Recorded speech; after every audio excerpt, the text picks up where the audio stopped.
Corporation లో master plan రోడ్ల పేరిట 414 కోట్ల రూపాయల అక్రమాలు వెలుగులోకి వచ్చాయి.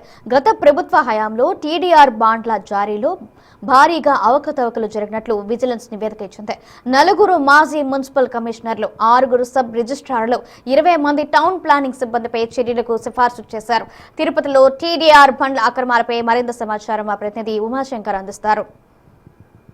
వ్యాప్తంగా టీడీఆర్ బాండ్ల విచారణలో ప్రధానంగా తిరుపతిలోనే భారీగా అక్రమాలు జరిగాయంటూ ఇప్పటికే విజిలెన్స్ నివేదిక వచ్చినటువంటి నేపథ్యంలోనే అంటే దాదాపు 414 కోట్లకు పైగా అవినీతి జరిగిందంటూ ఇప్పటికే విజిలెన్స్ విచారణలో తేలిందని చెప్పుకోవచ్చు. ముఖ్యంగా దీంట్లో దాదాపు 4 కమిషనర్లతో పాటు 6 సబ్ రిజిస్టర్లతో పాటు అనేక మంది సబ్ ప్లాన్కి సంబంధించినటువంటి అధికారులు కూడా దీంట్లో ఇన్వాల్వ్ అయినట్టయితే సమాచారం. దీనిపైనే టీడీపీ సీనియర్ నేతలు, అదే రకంగానే సాప్ చైర్మన్ రవినాయుడు ఉన్నారు. సరే ఏంటి గతంలో ఉన్నటువంటి అవినీతి పైన మొదటగానే ప్రక్షాళన చేస్తామని చెప్పారు. దాదాపు 2 సంవత్సరాలు అయిపోయింది. ఇప్పుడు విజిలెన్స్ నివేదిక బయటపడింది.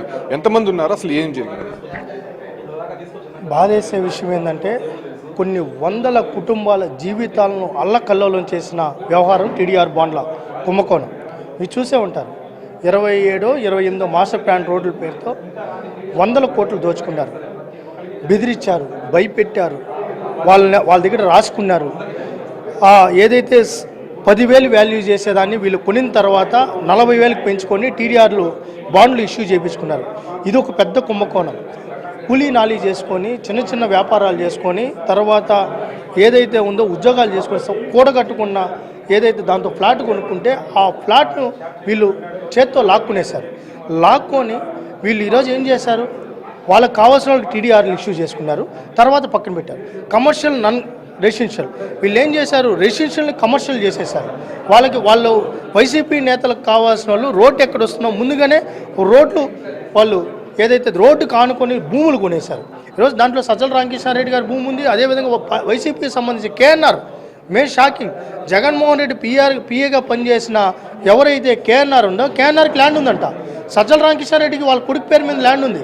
దాంతోపాటు ఈరోజు ఎవరైతే ధనంజయ రెడ్డి అంటే ఈ క్వార్టరీ మొత్తం ఇక్కడ భూములు కొనిచ్చింది వాస్తవం కాదా, వాళ్ళు ఎలా కొంటారు, రోడ్డు పక్కనే ఎలా కొంటారు, రోడ్డు వస్తుందని తెలుసు కదా. ఇది క్విక్ ప్రో, నాట్ ఓన్లీ ఒక టీడీఆర్ బాండ్లే కాదు, ఇది క్విక్ ప్రో. ఏదైతే వీళ్ళు అమరావతిలో ఆరోపణ చేశారో అమరావతిలో జరగల, తిరుపతిలో జరిగింది.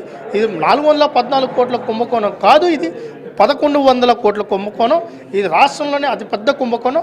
దీని మీద ఏదైతే బాధితులు ఉన్నారో వాళ్ళ ఆర్తనాదాలు, బాధలు అర్థం చేసుకున్న ఈ ప్రభుత్వం. మేము పవన్ కళ్యాణ్ గారు, లోకేష్ గారు, ముఖ్యమంత్రి గారు ఆ రోజు ఎలక్షన్ ప్రచారంలో చెప్పాం, మేము వస్తే ఖచ్చితంగా దీని మీద విచారణ చేపడతాము. దానిలో భాగంగానే ఈరోజు విచారణ రిపోర్ట్ వచ్చింది. మేము ఇంకా డెప్త్కి వెళ్ళమంటున్నాం, వదిలిపెట్టే. ఈరోజు ప్రజలందరూ కూడా గుండె మీద చేసుకొని నిజంగా ప్రభుత్వం ఉంది మా వైపు అన్నిట్టు ఈరోజు తిరుపతిలో ఆలోచించే పరిస్థితి ఈరోజు నెలకొంది. పాటు టీడీపీ సీనియర్ నేత జేబీ శ్రీనివాస్ ఉన్నారు. అంటే గతంలో ఈ యొక్క సమస్యలకు సంబంధించి చాలామంది బాధితుల్ని కలిశాము, మీ దగ్గర బాధితులు ఉన్నారని చెప్పారు. టీడీఆర్ బాండ్ల వ్యవహారంలో ఇప్పటివరకు విజిలెన్స్ నివేదిక నేపథ్యంలోనే బాధితులు ఎవరైనా ముందుకు వచ్చారా? చాలామంది వచ్చారండి, చాలామంది వచ్చారు. ఇప్పటికీ పాపం వాళ్ళు మున్సిపల్ ఆఫీస్ చుట్టూ తిరుగుతున్నారు, మా దగ్గరికే వచ్చారు. మీకు తగిన న్యాయం ఖచ్చితంగా ఈ కూటమి ప్రభుత్వం చేస్తుందని చెప్పి మేము హామీ ఇచ్చున్నాము. వీళ్ళు చేసిన అవినీతి వల్ల కొందరికి ఈ టీడీఆర్ బాండ్లు రాకుండా ఉన్నాయి. అవి కూడా వాళ్ళందరికీ వచ్చేటట్టు మేము చర్యలు తీసుకుంటాం. కూటమి ప్రభుత్వం తరఫున వాళ్ళకి హామీ ఇస్తాను. సో ఈ రకంగా టీడీఆర్ బాండ్ల వ్యవహారానికి సంబంధించి ఇప్పటికే విజిలెన్స్ నివేదిక బయటపడింది కాబట్టి ఆ రకమైనటువంటి యాక్షన్ ప్లాన్ ఇప్పటికే మొదలు కాబోతుంది. ఎందుకంటే 414 కోట్ల పైగా తిరుపతిలోనే స్కామ్ జరిగిందని చెప్పి ఇప్పటికే విజిలెన్స్ నివేదిక నేపథ్యంలో అంటే అందులో ఉన్నటువంటి ప్రధాన అధికారులంతా కూడా ఇందులో భాగస్వాములు అయినారనేటువంటి విషయాలు బయటకు రావడం. ఇప్పుడు ఎవరైతే టీడీఆర్ బాండ్లు తీసుకున్నారంటే భూములు ప్రభుత్వానికి ఇచ్చి టీడీఆర్ బాండ్లు కొనుగోలు చేసినటువంటి నేపథ్యంలోనే వాటిలో కూడా పూర్తిగా గోల్మాల్ జరిగింది. దానిపైన కూడా విచారణ చేస్తామని చెప్పి కూడా ఇక్కడ ఉన్నటువంటి టీడీపీ నాయకులు స్పష్టం చేసినటువంటి పరిస్థితి కనిపిస్తుంది. వీడియో జర్నలిస్ట్ పురుషోత్తంతో ఉమాశంకర్, బిగ్ టీవీ.